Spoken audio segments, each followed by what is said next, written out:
my county government blocked me from calling anyone in the government for 18 months, which is crazy, right? Like it's crazy. Right. Like your government's not allowed to do that to you because you called and said something they don't like, right? So what had happened, how that happened was in August of 2020, schools weren't opening, and I'm like, was getting very concerned. I'm like, all these kids need to go to school. They're going to get all the things that we're seeing that actually happened. Mm-hmm. There were people who were saying this is what's going to happen if you do this, and we need to prioritize the well-being of kids. And that was extreme. That was extreme.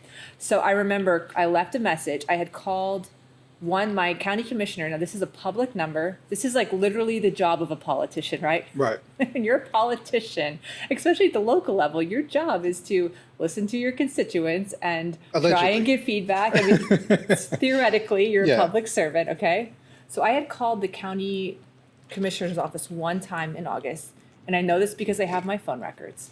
And I had spoken to someone for 18 months, okay? Mm-hmm. And for 18 minutes. Like a week later, I called back. I remember the date. It was August 20th because it was my daughter's birthday. I called and I left a message for our county commissioner, Democrat county commissioner, who at the time was the chair, right? So she's the top politician in the whole county. And I just explained why I thought kids needed to be in school, and I asked for a call back. It's like 2-minute voicemail. I get a call back later that day from her cell phone. She calls me on her cell phone, and I see, and it's my daughter's birthday. We're driving to like a pool party we're having for her. That's why it's like very clear. Yeah. And I answered the phone, and she just basically yelled at me for like 2 or 3 minutes, and then hung up the phone, didn't talk to me. And I remember I was just like shocked. I'm like, this is so, I couldn't believe it. I think because I've been a small business owner for 10 years. And I think, wow, if I had someone who had an issue, I would never, ever treat with them. I'd treat them like that. I want to know, what's your issue? How can we solve it? Like, let me listen. You're the customer. And just as a person, I wouldn't treat someone like that anyway. Right. So I find out a year and a half later that after that phone call, and I found this through public records, she contacted the head of Bucks County IT and said, block this woman's phone number. Okay.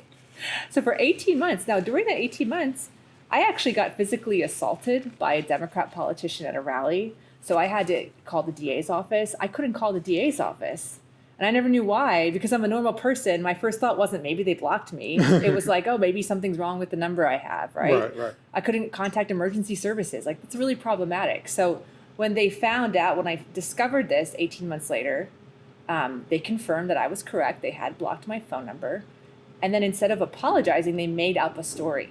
They made up a story that they said it in the newspaper. They had it printed that their staff member couldn't take the verbal abuse anymore. And so that's what they printed. Okay. Now I actually know the editor. So I found this out on a Wednesday. I contacted the editor on the Friday. I said, hey, you know what, of our local paper, I said, they confirmed to me yesterday, the county, they blocked my phone number. This is something you should probably write a story about. I mean, it was a long shot because they never wrote stories that favored us. And he goes, oh, we actually wrote a story. Here it is. So they had this whole story, this whole narrative. They never contacted me to ask me for comment or like to see if it was true. And I said to the editor in email, I said, I have my phone records. I can very easily prove that this is a lie. This isn't true. You can look at my phone records and see I've only called the county twice in the whole month. That's very normal. Right. You can ask for... I mean, it's teetering on harassment, but... Sure. So I'm just saying, so all that to say, and then I ended up having to get my voicemail, and I went and played it at a meeting, and it was like, wasn't even angry in this voicemail. Mm-hmm. So all that to say, it's like a very long, convoluted way, but I experienced at a local level firsthand that I didn't do anything wrong. I didn't say anything wrong.